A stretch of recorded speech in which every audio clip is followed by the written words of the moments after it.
Hello, my name is Marcus. I'm the compiler of a collection of therapy quotes entitled Psychoanalytic Self-Awareness Quotes. This is TQ 386 and 387. Therapy quote number 386. The rapprochement subphase of the separation-individuation process.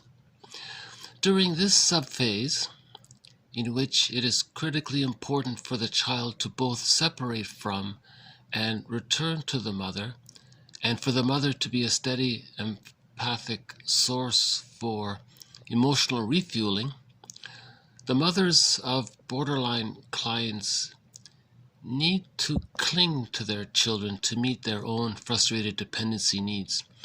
The mothers offer excessive approval, support, and care for clinging behavior. They are threatened by separation and become, quote, critical, withdrawing supplies and approval in the face of assertiveness or other efforts towards separation-individuation, unquote. This behavior not only reinforces the child's all good and all bad split object representations, but also leads the child to feel abandoned for behaving maturely and to constantly seek overly enmeshed clinging relationships. So here's the dilemma of the person with the codependent pattern. Masterson calls it the borderline disorder of the self. He's using that term not in the way it's commonly used. He's talking about arrested development or developmental trauma during the rapprochement subphase of the separation-individuation process. So we have the biological birth, and then a womb, an extended womb. After the biological birth, a kind of extended womb is created called stage of symbiosis or undifferentiation from birth to 6 months. And if that's steady and good enough, the person slowly hatches out of the symbiotic phase to the differentiation phase, the practicing phase, and the rapprochement phase, and finally on the way to object constancy or whole object relations. That's the psychological birth, that last phase. So just before the psychological birth, there's what's called the rapprochement subphase, where the child, he's exploring the environment, he can do things on his own, but he'll return to his mother for emotional refueling as needed. And then he'll explore a little further, and he'll come back and do the same thing. Finally, he reaches a point where he's internalized. He's had enough memories and good experiences of support and love.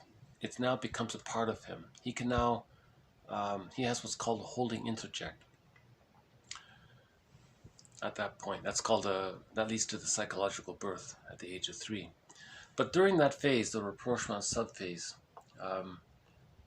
some mothers, we call Jocasta style of mothering, they're afraid to lose their child, psychologically, emotionally.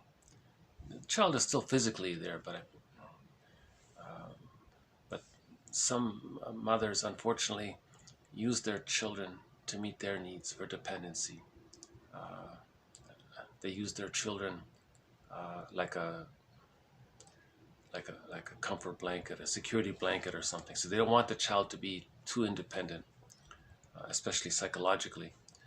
So these are called the Jocasta mothers or passionate mothers and so on. So that's the dilemma of a person with what Masterson is calling the borderline disorder of the self. Now, the borderline disorder of the self is actually more mature than the narcissistic disorder of the self. That's arrested development prior to the rapprochement subphase, right? But they're both caught in a developmental trauma. In the rapprochement subphase, the child has differentiation, but the splitting is still there, hasn't been consolidated into whole object relations. That's because the mother rewards regression and punishes individuation to keep the child dependent on the mother, because the mother is using the child for that connection. So, just a little clarification on the term there. Uh, when the term borderline disorder of the self is used, that's referring to Masterson's theory of the arrested development during the rapprochement subphase of the separation-individuation process. Right? If the term just borderline is used in general, that's the way it's generally used by other people. It has a more it more resembles what Masterson would say is the narcissistic pattern. So there's a little debate about this, but the narcissistic pattern also is not on the verge of psychosis, right? So it doesn't really apply there as well. I'm not really interested in how other people are using that term borderline, but other people use it when the person, see, it's very rare. You don't really see it. You see, that's why it's a misnomer. It's extremely rare that someone's living on that edge of neurosis and so-called psychosis. It's you don't really see that, right? A person with the narcissistic pattern, he's pretty stabilized in his narcissistic pattern. He's firmly identified with his mother, identification with the aggressor, and his image of himself and his image of the other are fused. He's not really gonna regress back to that because that's pretty solid. It's dysfunctional. He's grandiose and he thinks he's so important and all that, and all that we know about the narcissistic pattern. And he stays in that kind of mindset, let's say. But he hasn't left the mother. The person with the borderline disorder of the self, to use Masterson's phrase, he has left the mother, 50%, let's say, but not fully. He didn't get that little extra emotional refueling he needed to take him over to the psychological birth. So he's caught in between. That's why he's using that term borderline. He's in between the border between the narcissistic stage and the psychological birth stage. So this person, under anxiety, he'll cling, right, to a person with the narcissistic pattern. Or if he meets a healthy person, he'll cling to the healthy person. So that's just a little bit on terminology there.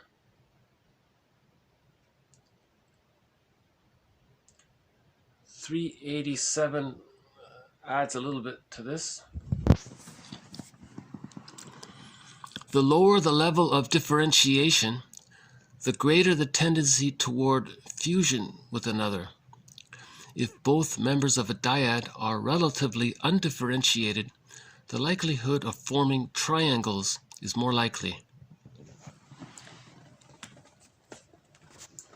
So let's say with the borderline disorder of the self or the codependent pattern, let's say two codependent people get together. It can go forward or it can go back, right? They may, if it goes back, they're gonna form a negative symbiosis, or they're gonna argue a lot because they're not fully differentiated. They haven't achieved psychological birth. Then the child is gonna absorb some of that. The child will act out to keep the parents together. That's called triangulation. Or the two codependents can, with some consciousness, use the relationship to move forward together, and they both achieve psychological birth together. Right? So that it can go either way with the codependent pattern. But if the codependent pattern is together with the narcissistic pattern, okay, no, there's no chance. The codependent person is going to be used for mirroring, to supply the narcissistic supply needs of the person with the narcissistic pattern, mirroring admiration to confirm his grandiosity, and so on. So he's not going forward.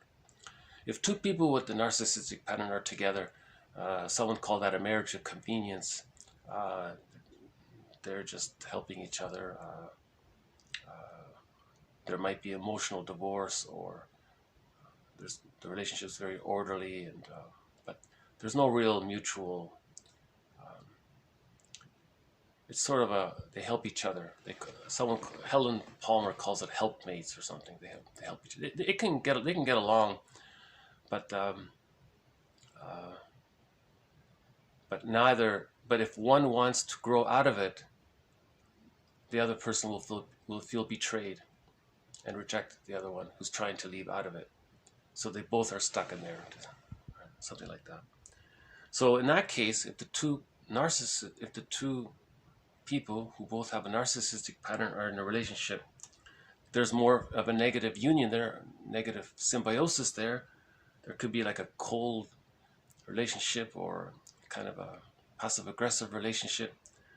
But if the child is there, he'll pick up on a lot of this, and he'll act out, and he'll relieve the tension between the two. So that's triangulation with the child. So the child is kind of keeping the parents together that way. So the quote here is, the more undifferentiated the couple is, the more triangulation will take place, meaning the more the child will be scapegoated. So the more dysfunctional the parents, the more scapegoating on the children will take place. That's called triangulation. Right? And as we said before, in family systems therapy, the family therapist treats all members simultaneously in the same session, because the child who's the scapegoat is the manifestation of the undifferentiation between the husband and the wife. Right? Okay, I'll just do a quick read through here. The rapprochement subphase. During this subphase of the separation-individuation process, in which it is critically important for the child to both separate from and return to the mother, and for the mother to be a steady source of emotional refueling, the mothers of these clients, of these children and then clients, need to cling to their children to meet their own frustrated dependency needs. That's the Jocasta mothering, right? These Jocasta mothers offer excessive approval, support, and love for the children's clinging behavior, but they feel threatened by separation, by the child's separation, and these Jocasta mothers become critical, withdrawing their maternal supplies and approval in the face of the child's assertiveness or their efforts towards separation individuation. This behavior not only reinforces the child's all good, all bad split representations, so splitting is still there, but also leads the child to feel abandoned for behaving maturely and to constantly seek overly enmeshed, clinging relationships. The lower the level of differentiation, okay, so that's a developmental trauma where neither have achieved a psychological birth. The lower the level of differentiation, the greater the tendency toward fusion with another. If both members of a dyad are relatively undifferentiated, the likelihood of forming triangles is more likely. Okay, forming triangles.